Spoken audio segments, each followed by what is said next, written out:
Morning, good afternoon, good evening, dear friend, in your beautiful land, far away or quite nearby.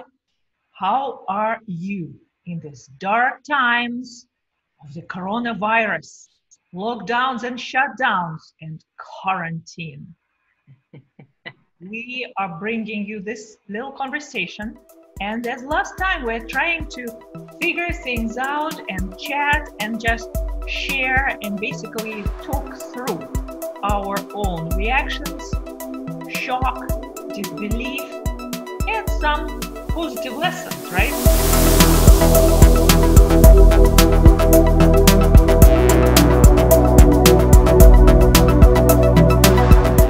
One thing that I was wondering, the big theme for us, I think, maybe today, should be how to turn this rather dark and gloomy experience into a positive experience, if there is at all this possibility. So, is it possible to set some goals? Like, if you are in this very disadvantageous situation, especially we're here in New York City, is it possible to set goals while you're in this situation and fulfill goals, something maybe along self-improvement lines or work lines? What do you think? I mean, I think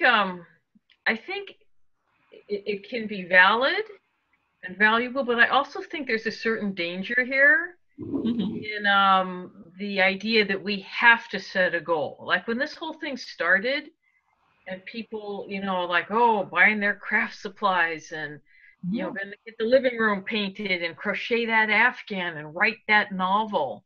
And these are admirable things. And if I think for some people that this could be a positive, depending upon your circumstance. So people are setting goals. Yeah, I think for some people definitely they might be. And for some people this really could be a pause if they are financially stable, food stable, housing stable, relationship stable.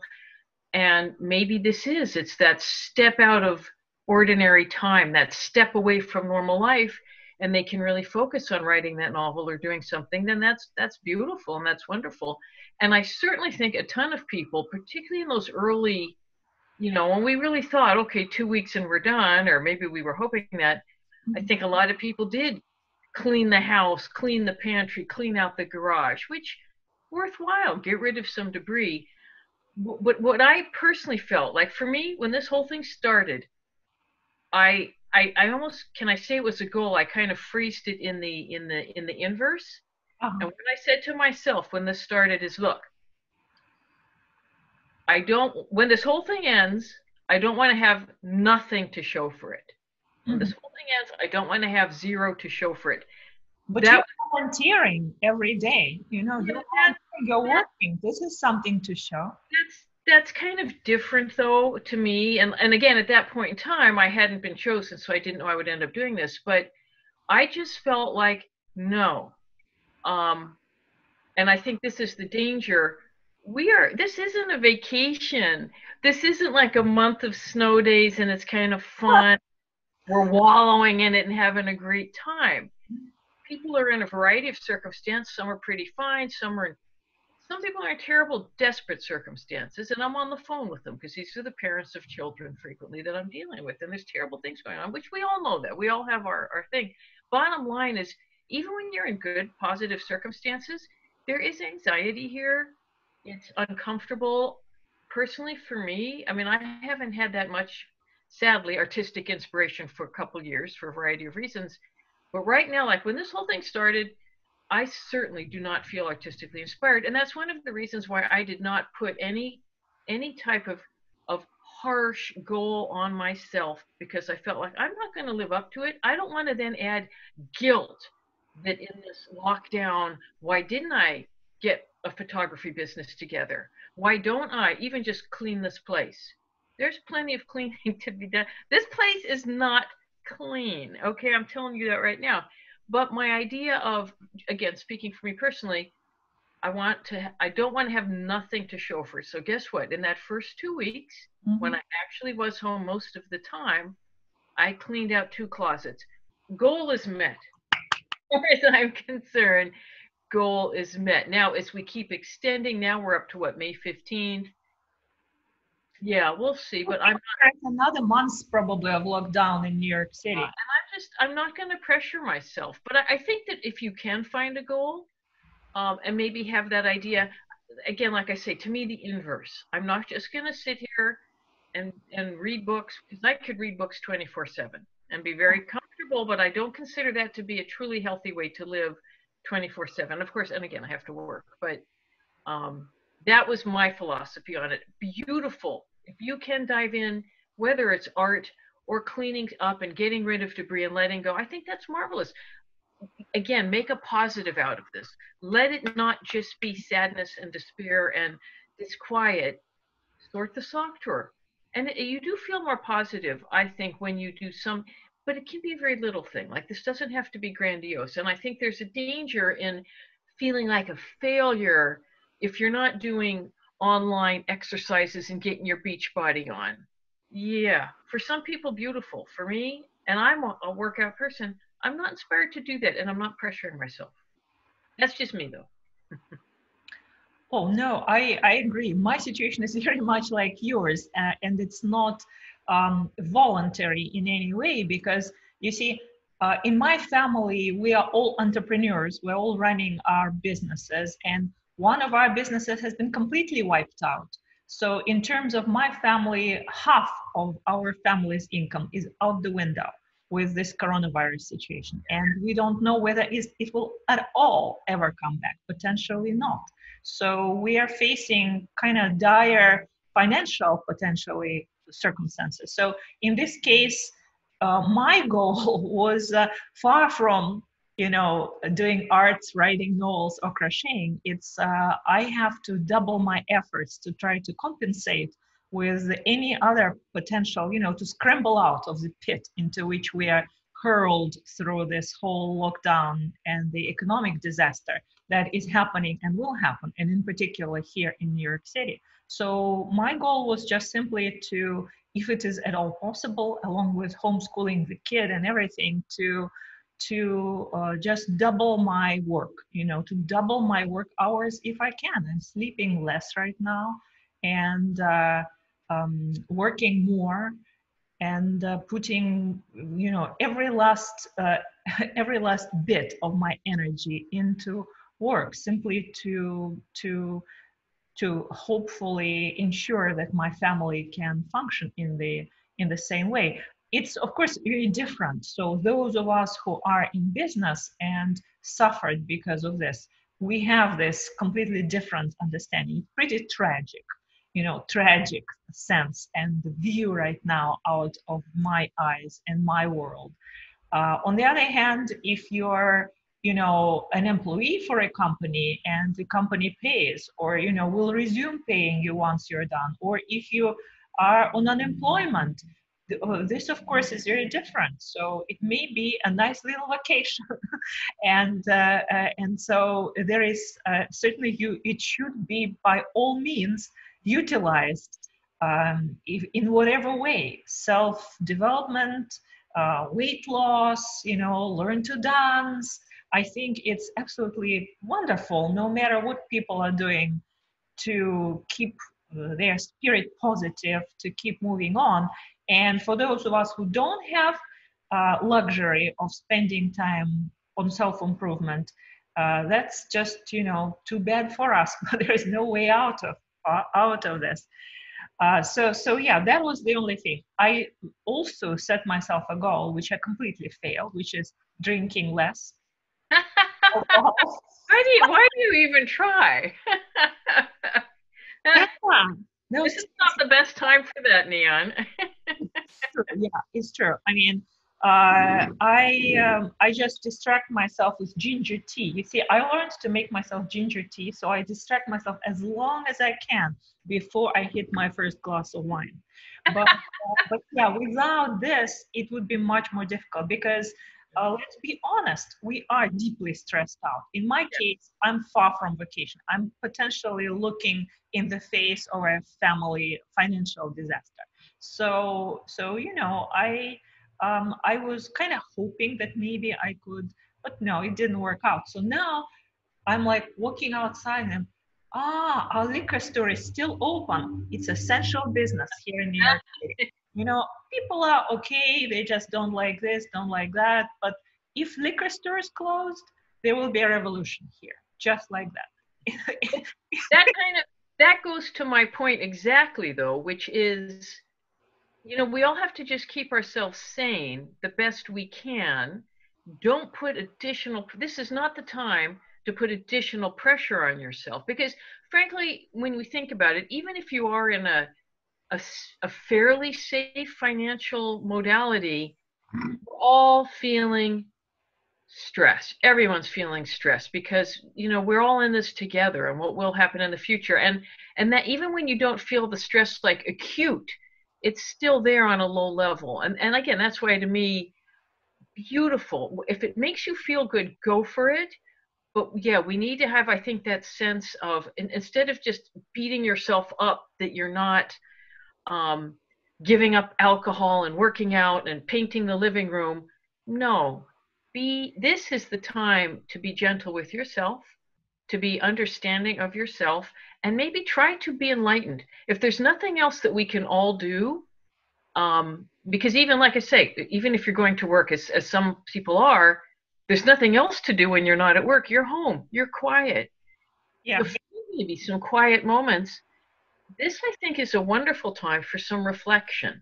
I mean, you can't do much else to maybe really think, who are you? What do you want? What's stressing you out here, and what can you do about it? And again, I just can't say it enough. Not the time to put extra burdens on yourself. If anything, this is the opposite of that time. I'm not saying to just wallow in chips and lie on the living room floor and watch TV, because I don't think that's healthy, and I don't really think it makes you feel any better. Mm-hmm. But to somehow find you, maybe can you find yourself a little more and your family a little more, and when this ends, because it will end, who are we all going to be at that point, and what will help get you there and get you there safely and sanely? I don't know. I mean, it's a big question. Mm-hmm. Oh, but Well, drinking your tea. Oh, can I interrupt for 1 sec? Because my lovely teacup, my beautiful gift from Russia, I don't know if we can see that. May I point something out about this? yeah. Mhm. This teacup is not for left-handed people. Whoa! I just realized teacups discriminate because I have to drink it with my right hand, but I'm a left hand.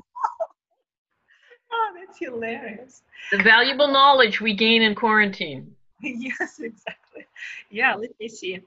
Mine doesn't discriminate, but I'm right-handed, so I'm on the right side of history. That's a pretty one. Yeah, I like that one.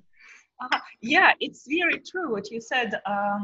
I guess this some of the lessons that are coming out of it is just this, trying to establish your own position in relation to everything, to just the dark and stressful times, to the pressure of whatever establishment governmental structures on shaping the flow of this historical moment, uh, on resisting potentially or whatever you feel is intruding in your life in a bad way. It's the lessons that it's basically self-discovery in an unfortunate moment.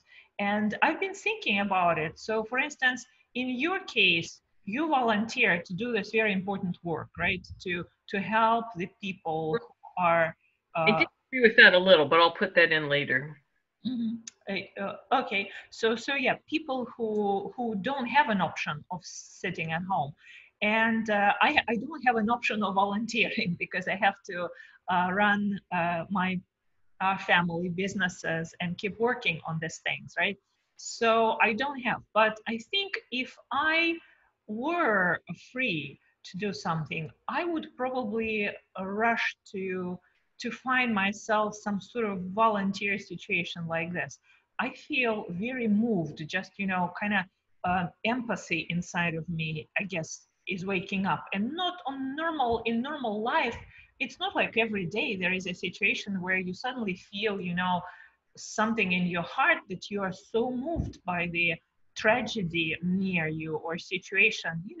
Normally people are born, people are dying, there are better, there are worse situations around us. Mostly life just flows by, and occasionally you have to form an opinion whether you would step in, whether you would help. But right now, at least for me, it is very, very strong. I formed this opinion. I kind of feel that I if I were in a situation where I would be free, for instance, to volunteer, I don't know, in a shelter, in a place which helps kids or something like this, I totally would do that, because it's where I guess I would draw the line, and where anyone probably would draw the line between fear and their humanity. There is some level at which you are human and your human dignity and everything, but at some point, fear, it comes in and it undermines your humanity. It takes away from you. You become this cowering, scared individual who is concerning about your own potential survival more than about the environment. So these are very theoretical thoughts. A lot of us have to face it in a much more practical way. Um, when I see, for instance, sick people in our building, the rescuers who come here, they are these young, strong kids wearing masks, rubber gloves, and very, very calmly and in a composed way, they go and they, hold these coronavirus patients here and there. I mean, they are certainly exposed to danger of disease or whatnot, but first of all, they're doing their duty. And secondly, they are certainly, I mean, I saw their behavior and their face and everything. They're enthused by this. They are moved by an opportunity to prove their humanity and help others in this situation. Yeah, definitely. I think some people are able to handle it very well, but I don't think, like I don't know that it has to be a do or a do not situation. For many people, I mean, you are supposed to stay home. So, we're not, to be going outside. I mean, I hope we're helping each other if we can, if the opportunity presents itself. The reason why I say with me, like volunteering, this was more simply the call went out. I felt like I was a good candidate, but part of it, I guess, to me, selfishness. I'm not like trying to be noble, and frankly, I do very little. I am operations support at the site, and let me tell you what that means. Secretary. I am the secretary essentially, which is fine. I was a secretary for many years. Filing your nails all day. Well, because thank God I can be on my laptop, I still, part of the deal when you volunteered with the DOE is you have to be able to perform your own duties. Uh-huh. I was not sure that I'd have a lot of work. And for me, a lot of this was Catholic guilt. I am earning a paycheck. I want to earn my paycheck. I feel very guilty if I don't. In addition to the fact that, as I said, I'm not afraid. I'm just, I would hate to get anyone else sick, but I am not. If I get sick and something terrible happens, well, then I don't have a lot of control over that. But I'm not afraid of the virus. I don't feel any need to cower inside. I do not wash all my bags off or anything like that. So, I can't really speak to a position of fear because it's not something that I am overly concerned about. But yes, I don't feel like I'm very uncomfortable. People's like, oh, it's so good of you to do that. No, not really, because I'm not afraid. I am doing it partly out of guilt that I'm still getting a paycheck and a lot of people aren't. And I just simply felt like I was a good candidate to do this. And realistically, they ask very little of me over there. Like they could function just fine without me. So, but I am glad I did it. It's a very lovely group of people, and going into like enlightenment moments to a degree, and knowing yourself and how you function well. I have always known, and this really is reinforcing the fact, I do not function well in free fall. I do not function well in unscheduled time. I mean, I'm working for the DOE for many, many years, and what's one of the best benefits? Because it's not big pay, that's for darn sure. but we get the summer off. And I love having the summer off, don't get me wrong, but I am usually edgy by the end of August and I'm ready to go back to work, partly because unstructured time is not, it's just not always working really well for me. And like I said, this is not a vacation. It doesn't feel like a vacation. It feels a little tense. It feels a little anxious. It's nice to be home and not have to get up so early and just log on. There are some things that are more physically comfortable. It's a more comfortable environment, but the deep down mentality is not truly comfortable. And so because I'm uncomfortable, I would rather be outside of here working. So I feel very uncomfortable with people saying, oh, it's good of you to volunteer. I know people that are volunteering. They are doing, Mm-hmm. what is that, like, where you deliver the meals to, like, Meals on Wheels. And those services really have needed volunteers. And you're out and about and putting it on the doorstep or the porch. And that I think is really great, the people that feel comfortable doing that. But like you said, in your situation, when you have your business to run, I mean, your business, it's still running. And I think for a lot of people, um, and you're trying to educate the child because, I mean, you've made the decision to actually truly homeschool Eric and sign him out of the school system. Yeah. Everybody who's in the New York City Department of Education public school, they're all homeschooling now. And it's a hot mess. And I have had several parents this week. One of them is on furlough, another's about to lose their job. And the people that are working, again, the parents of a lot of the kids I deal with, we think of, our police, our first responders, firefighters, driving the MTA, nurses, anybody in a hospital.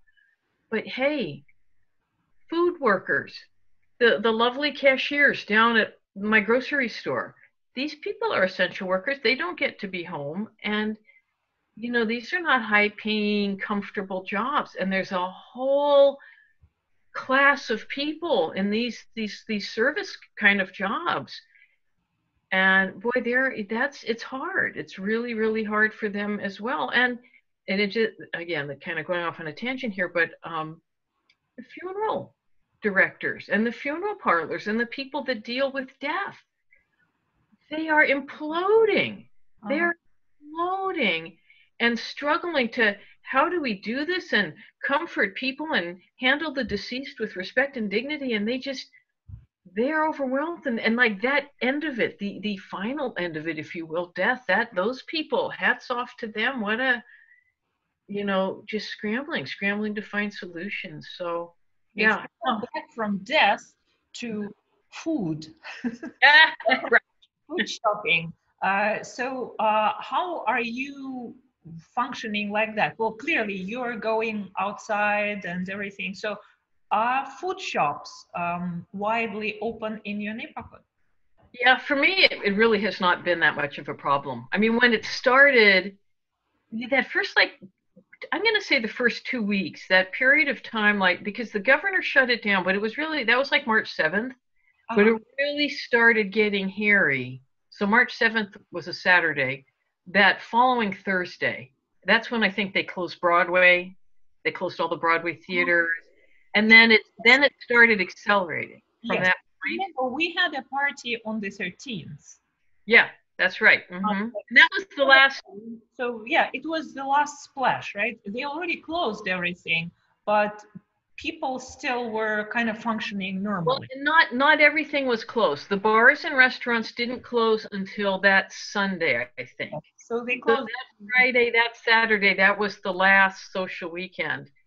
And then so around that time is when I think people really started buying. I live in a shopping neighborhood, so I have my grocery store, and these are small stores. Like if you live in New York, you know what I'm talking about, because these are like, you have 6 aisles, maybe 8 aisles. They're short aisles. They're like little, very, very small grocery stores, and they have stayed open, and they've been doing a great job. That first week when things were frantic, I remember being there one day and like there was no meat, like the whole meat section was wiped out. But other than that, because if that grocery store doesn't have it, there's another one 2 blocks this way. There's another one across the street, and they're 24 hours, and they've been 24 hours the whole time.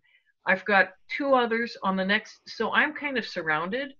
And I honestly, again, that first week, maybe you would have had to hit a few stores to get your toilet paper and some rubbing alcohol, but Did you hoard anything? I'm in a one bedroom apartment. I really don't have room to hoard anything. And I also felt I like, can't imagine how anyone here in New York City, where we don't live in muck mansions, yeah, how where are you going anyone to hoard put it? anything. You don't have room. I did buy more, and I've told people the story just purely by chance. That Saturday, March 7th, when the governor declared, I was actually at the hair salon, and the owner's wife told me, oh, it's the state of emergency. So as I'm going home, I actually knew I needed toilet paper, and I always buy a 12-roll pack, and that's what I bought, and I still have it. So I'm fine. You But know, we didn't do toilet paper, but we hoarded rubbing alcohol. And yeah, we found out when rubbing alcohol is being delivered to the pharmacy here. And we went there. They were giving one bottle of, 90+% alcohol per customer. So we went there, all of us, we got a bottle. So we stashed, and then we found out when the next delivery is, because you see, I didn't get into a lot of this procedure. Well, of course, washing hands and things like this, but one thing I really got into is spraying everything with rubbing alcohol, because I decreed that everybody in our household cannot leave the apartment without gloves, right? Since this is how you mostly contract it. So my kid, for instance, he leaves the apartment wearing gloves. He is not allowed to touch anything without gloves. Elevator button, door handles outside. He usually rides on his scooter outside and enjoys everything. But once he is back home, I take all our gloves, I lay them on the table, and I spray them all with rubbing alcohol, and also the door handles and the scooter and everything, just in case. I'm not completely preoccupied with this, obsessively crazy about these things. And just like you see, I don't feel that there is massive danger from the virus, like in this case, for instance, particularly for me or for the kid, although anything can happen, of course. But this is one thing where, for some reason, I totally got into it, spraying everything. So yeah, I did hoard. I have now stash of rubbing alcohol. I did buy some because I knew I always have rubbing alcohol. So I mean, a lot of these things were things that, especially after so many years of working in the Department of Education, it's a petri dish. Mhm. Kids are little walking, cesspools, frankly. So the hand washing, leaving, the first thing when I come home, I take off my street shoes, I go wash my hands. This is nothing to do with coronavirus. I've always done this. And like not touching the face, I've Mhm. always done that because when I was in high school, before high school, middle school, I had horrific acne, horrific acne. And it's not about, what you were eating or putting anything on. It was simply genetic. It's how my self went. And I was indoctrinated to not touch my face because that spreads the, Mhm. Yeah. infection around. So I am totally indoctrinated to be exceedingly mindful about that. So a lot of the stuff, but I did buy some alcohol. But again, this was before they shut all the other little stores. So okay, Dwayne Reed, the drugstore, did not have any, but I go across the street to one of these kind of sort of junk stores, and she had like the high proof stuff, plenty of it. So I did get a few bottles just in case because I'm not really a hand sanitizer person. I also always carry a little spray bottle. You shouldn't breathe it, so be a little careful with breathing in the rubbing alcohol. But again, with the DOE, for years I'd be spraying it on my keyboard. I spray it on the phone, and I always have it in my purse. In terms of other shopping, grocery shopping, during that first week or two as we transitioned, I did kind of stock up the pantry, but I did not do it at the beginning because I didn't want to go panic and be buying like, pickled pig's feet because, oh, you're looking at pickled pig's feet and, oh, well, I might need that. I might need that in a month. Mhm. And I knew, that's irrational. Whereas when I stop and I think, okay, I always use rice. I always use peanut butter. I always use olive oil. I always use beans and have an extra bag of all those things. But yeah, I couldn't fit it in I have a small kitchen. I love my kitchen, but I actually store a lot of things in there that are not food related. So I have like a shopping bag out in the living room. and that's holding the extras. So, but then I'm like, Full dance shoes, are they there in the oh, camp? they're in the bedroom. Oh, but the point I was going to make earlier, purely by chance, on that first Saturday when I did buy the toilet paper, I just happened to have been doing an 8-month food prep because I started this in the fall where I will prep my weekend. That's when I normally cook. I will prep my crock pot meals and I will freeze them. So I had already bought beef, chicken, pork. I had soaked my beans and I was assembling, 8 crock pot meals to go in my little tiny freezer and an assortment of soups, which I also freeze and put in there. So just pure absolute coincidence and luck that I had already done all that. And so I was kind of stocked up to begin with. One thing that since we were preparing for our big Easter celebration here and party and everything, so I had all these boxes of wine, wine, champagne, which we usually order by boxes for all this, parties, the craft parties, celebrations. So I'm so well stocked. Oh my God. Yeah, that was the blow for me because we do have a beautiful big liquor store, and they shut about a week ago. I'm not really sure why, but like my fish store, my fish and meat store that I like, I happened to be in there. They shut maybe 2 or 3 weeks ago, and the main reason they were shutting is they could not get enough people to work in the store. She said people didn't want to work, or maybe some were getting sick. And so that was really the manpower issue because my normal grocery store, they've been beautiful. It's a very well run store. And like you're saying, maybe 2 weeks ago, they started with you have to wait online outside and they put little lines on the sidewalk so you know where to stand. And now you have to have a mask to go in. Uh-huh. But people talk about fighting and people being mean or rude. I honestly have not seen any of that in my neighborhood. No, I think most of it is just sensationalism by the press looking for any anomalies, but there are very few anomalies. Life is generally organized, and people, I think, also step up to this with a sense of responsibility. I mean, at least here Yeah. around, I really don't see anything. And in general, in the last week, the whole quarantine field started to break down. People, at least here in Midtown, lots of people walking and running and exercising outside and in the park, everywhere. So things I can put here some videos that show people in the streets, unlike the videos from our previous segment, which I played, where there is nobody. Right. So now things are a little, also the numbers are coming out, and the numbers of people who catch the disease and who die are going down. So of course the mood improves and people feel a little less scared and more likely to go out and exercise. Lots of people on bicycles outside. So, and of course, the blooming outside and the weather is just so amazing. Just absolutely amazing. Yeah, it is. We're having it's a little cold and rainy some days, but a beautifully abundant spring of blossoms, just beautiful blossoming. Right now here, when I go, because I can't park my car, this is another mild annoyance, I guess, but with everyone at home, once they started that order, I was still working because the schools were still open.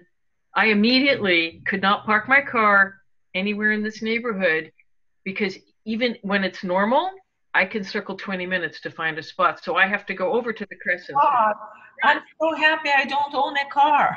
Oh my Yeah, I have to go over there to park it. So, yeah, it's another little challenge. So that adds like a 10 or 15-minute walk God. to go and get that. But it's again keeping me outside. So I'm really looking at the trees. And right on my walk every day, I've been watching and watching every day these two spectacular apple trees, apple or a mock apple, and the blooms like a waterfall. It is just luxurious. And they just now, unfortunately, today is kind of another crappy gray day. They are just almost at the peak of spectacularness. And I'm enjoying it. Yeah, we've been every day in Bryant Park here in Midtown, and the blooming is just insane. And also the leaves are coming out on the trees. Yeah. Just amazing. The birds are screaming, singing. I mean, the beasts and birds are so happy that all the humans are out the streets. It does seem like that. Yeah. Yeah. They know somehow that it's their big moment. Well, what can we do? We all just have to do the best we can. Mhm. Try not to be too anxious because it's useless anxiety, and deal with the anxiety we have because it's also irrational. So when you're anxious, you're anxious. You can't always just magically make it go away, but we Yeah, all do our best, and it's going to end, and we're going to get through it. We are. We're yeah, going to. that's very true. I also, my own lesson, I kind of, I think, weaned myself of feeling kind of overcritical about things, including the things you hear and all the projections and theories. I generally tend to, especially as a business owner, tend to be very critical about anything that comes out of the government.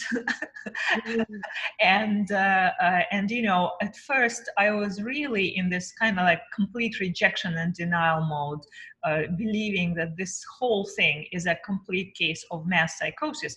And I still believe that, huge portions of it as my mass psychosis. But as my dad told me, he just basically said, you with your critical attitude to this, you're only adding to it, by causing people to argue with you. So yeah, it's at that moment I kind of understood this, and I shut up my critical big mouth about things, and just kept sitting with my own little opinion at home, and trying to listen less to the sensationalist and fear mongering news and stuff like that, and just observe things that actually I see around me, which is nothing to panic about. It's very nice and dignified reaction most people have to this situation. So I kind of wanted to, especially here in New York City, in a way, to congratulate all of us, because I think we are pretty much going through this whole thing with flying colors. Yeah, I really feel people have stepped up for the most part, and are trying, and everyone's trying, and like, again, what more can you do? Just do your best. That's all anybody can ask. It's all you can ask of yourself. Just do what you can do.